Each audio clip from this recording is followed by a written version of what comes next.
Gente, esse é o mês dedicado aos cuidados com a saúde mental, como a gente tem dito aqui no JA, e nessa semana nós convidamos você para uma conversa muito importante sobre ansiedade infantil. Isso porque pela primeira vez os casos de ansiedade em crianças e adolescentes superaram os registros entre os adultos aqui no Brasil. E hoje, no último episódio dessa série especial de reportagens, nós vamos mostrar a importância do diagnóstico precoce para uma melhor qualidade de vida dos pacientes ao longo dos anos.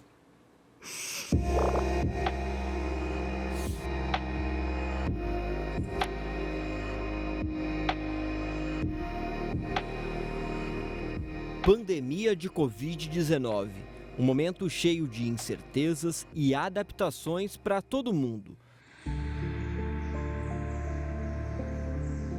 Do dia para a noite, tivemos que aprender a viver em um mundo novo.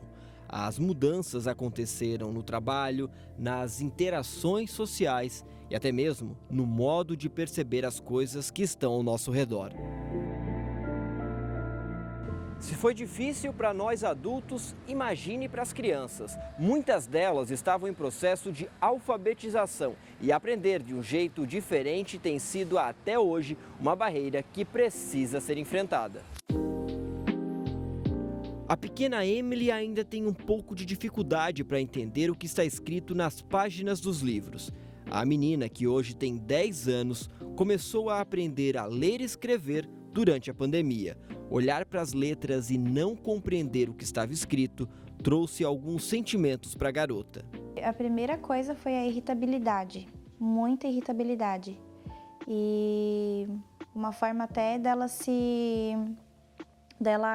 trazer para fora aquilo que estava em conflito dentro dela, né? Foram duas coisas que a gente sempre percebeu nela desde que ela entrou na escola. Era bem exacerbado, assim, a questão da comida, e eu percebia que era uma fuga para ela, né, do que estava se passando na mente dela, assim, né. E era mais essa questão mesmo, na época ali dos 6 anos e meio, 7 anos, 8 anos, a irritabilidade, a compulsão alimentar e as dores ali na perna, na barriga, no braço, dor de cabeça, dormia muito também, uma apatia, um desânimo, assim, bem aparente e uma dependência, assim, em mim, assim, de estar perto de mim o tempo todo. Além da percepção em casa, quem convive com a criança diariamente na escola acaba desenvolvendo um papel importante na identificação e também no tratamento da ansiedade. O professor, ele é o nosso aliado, né?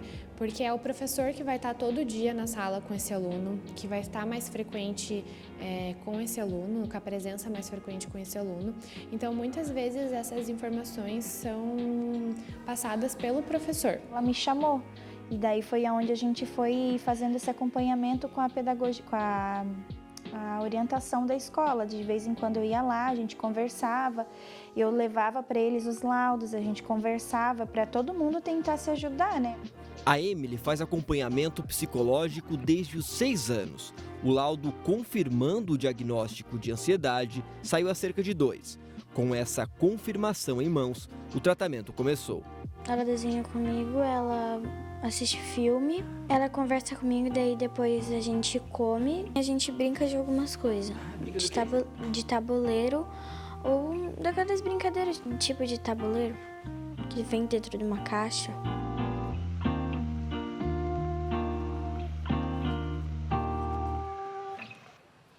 O diagnóstico do transtorno de ansiedade é diferente de crianças para adultos.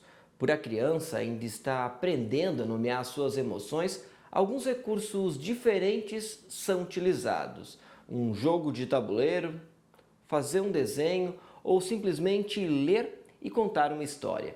Esses são alguns recursos para que a criança se expresse e ponha para fora o que passa na sua mente. A partir daí, um laudo começa a ser elaborado. Nenhum diagnóstico é feito só numa conversa.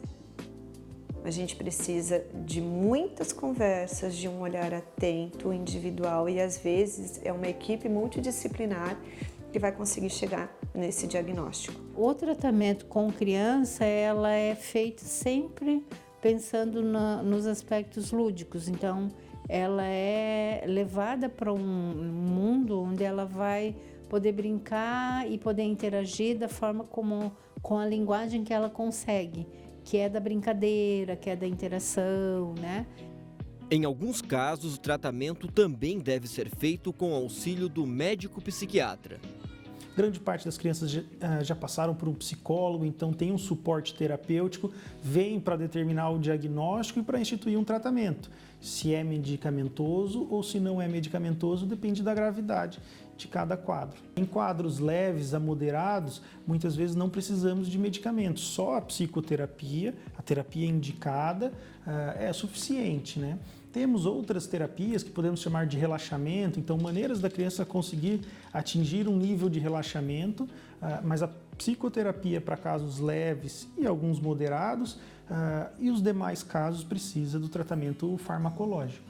No caso da Emily, foi necessário. Eles indicaram uma medicação que é para estabilizar o humor ali, primeiramente, mas ela vai entrar com outras medicações, porém por ela ser criança, ela precisa ter um cuidado melhor para poder indicar, né? Porque são medicações mais fortes, que mexem com o intelecto, que mexem, né, com a percepção, então tem que ser bem indicado, né? Com todo esse acompanhamento e cuidado por uma rede profissional e familiar, a mãe espera que a cada dia a menina consiga conviver de forma tranquila com essa emoção que todos nós temos. Eu fiquei muito feliz assim por entender que agora a gente tem um caminho a prosseguir. A gente entendeu a origem dos problemas com vários profissionais que abraçaram a causa e que estão interessados em ajudar ela a se desenvolver. Só o fato de terem pessoas que estão do lado dela, que ela entende que ela é capaz, que não é uma questão dela ter uma incapacidade ali, é só uma coisa que a gente precisa ajustar.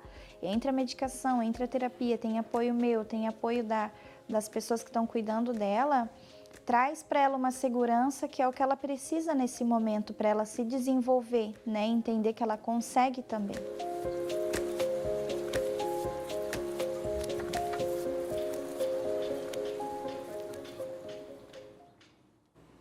Que bom, né? Que gradativamente as famílias vão encontrando caminhos e ajuda para lidar com o transtorno de ansiedade. Eu queria, nesse momento, agradecer a todas as famílias que aceitaram, né, o convite para expor os seus relatos e, assim, de uma forma também poder ajudar outras famílias que eventualmente estejam passando por essa situação e possam se inspirar nesses relatos para ir buscar ajuda, né, para também atuar e tentar resolver esse problema. Agradecer também a todos os profissionais, foram muitos que nós ouvimos para a construção dessa reportagem, cada um colaborando, né, com a sua experiência, com a sua expertise, para ajudar também os pais, as mães a identificar, né, e buscar ajuda também.